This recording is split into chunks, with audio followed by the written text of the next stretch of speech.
Aloha everyone, this is Max with Asian Geek Squad, and today we're doing a video where we answer your questions that you have posted in the comment section for the Samsung Galaxy Watch.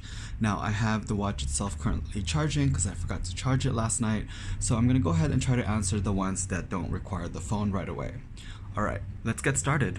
First question, is it only compatible with Galaxy phones, and does it have Tizen OS? Yes, it has Tizen OS. I hope I'm pronouncing that right. It's compatible with iPhones and Android phones as well. Now, it will pair with Android 5.0 and higher with 1.5 gigabytes of RAM and iOS 9 or later. But there's also a little parentheses here on the Samsung official website. For iPhone 6s and 6s Plus running iOS 10 and later, connection to the gear may be unstable. I'm not sure why.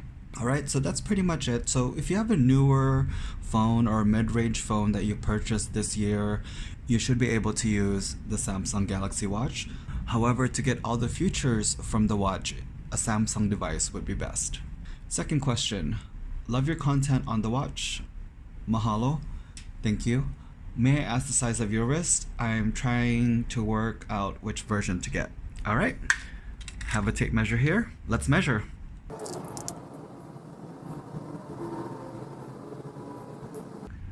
Alright, looks like 6.5 inches. And for my friends overseas, that is 17 centimeters. And to give you guys a little bit more what that looks like, I'm gonna put this watch on right quick. So when I put on the watch, I used the 4th notch. Alright, and that is how it looks on my wrist. And just in case you need a view from the bottom. Alright, hopefully that helps you decide which version to get. So I have two questions here related to the LTE version. Did you have to buy another phone line for it? And the second question is, can you only use LTE if you have T-Mobile? So the first part of that question is yes, you have to get another phone line for it. It costs about $10 a month depending on your plan, and you have to sign up for autopay to get the lowest rate. And the second one is, can you only use LTE if you have T-Mobile? Yes, even if you buy the unlocked version, it says directly on the website that only T-Mobile can give you data usage, LTE rather, for your watch. So you have to have T-Mobile to use the LTE version, even if you buy the unlocked version. So the next question here is about an activity. Can you tell us if the watch got an open swim mode like the Apple Watch? Well, let's find out.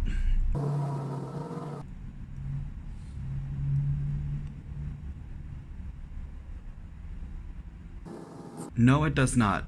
And how you can tell is on the upper right here, once I tap on swimming, you pretty much only have the heart rate.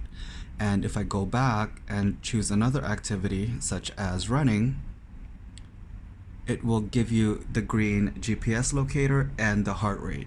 So the Samsung Galaxy Watch does not have an open swim mode like the Apple Watch.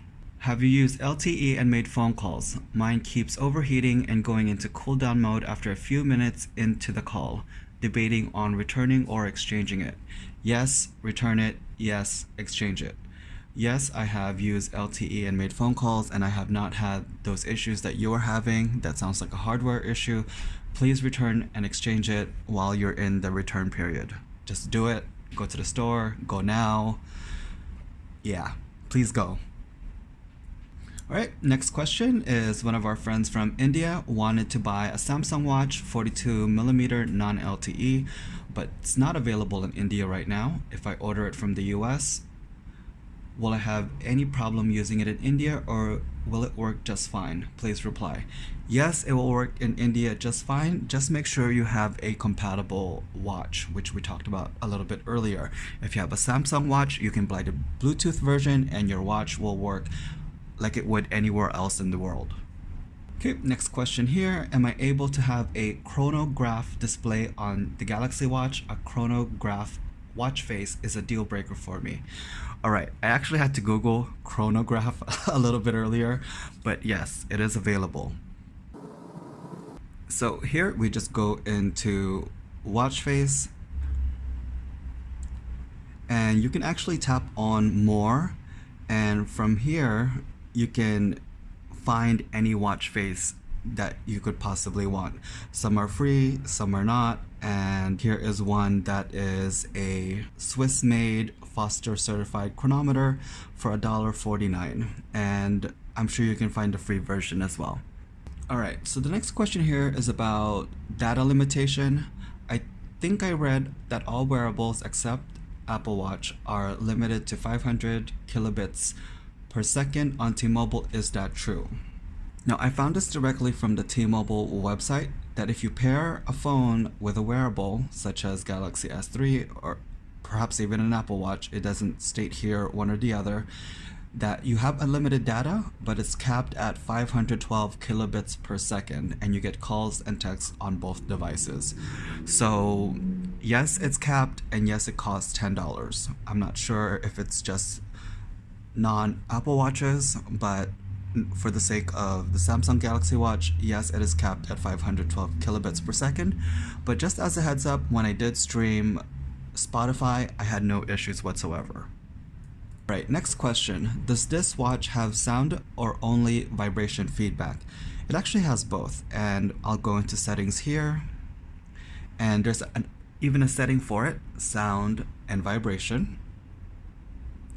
And from here you can pick the sound, the vibration, or you can pick both, sound with vibration. You can pick the volume, vibration intensity, how long it vibrates for, and even customize the sound that you want it to make. Next question. Hey bro, very nice video. Thank you. I got a question. There are two versions of each Galaxy Watch, one with LTE, one without LTE. So can I do phone calls with the version without LTE too? Hope you answer me. Thanks. Yes, you can. However, your phone has to be nearby. Well, not necessarily right next to each other, but it has to be within Bluetooth range, and the phone has to be connected to the watch via Bluetooth. Once you do that, then you have no problems. You can make the phone calls with your watch, and the phone calls will go through your phone as long as it's within proximity of the Bluetooth range. So yes, you can. Make sure it's not too far from your phone. Last question I'm going to answer on this video is, do you think Samsung watch is a good watch, and should I buy it or buy the TicWatch S? Which one is better? Please help me choose the best one. Personally, I love the Galaxy Watch. There are some limitations for it, and one of it is if you're going to take it, as I showed on the battery video, if you're going to take it running and use GPS and streaming.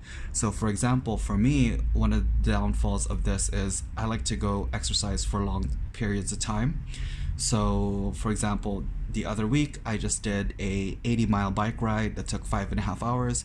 Will I be able to use the Galaxy Watch? No, but then again, that's not a normal activity for most people.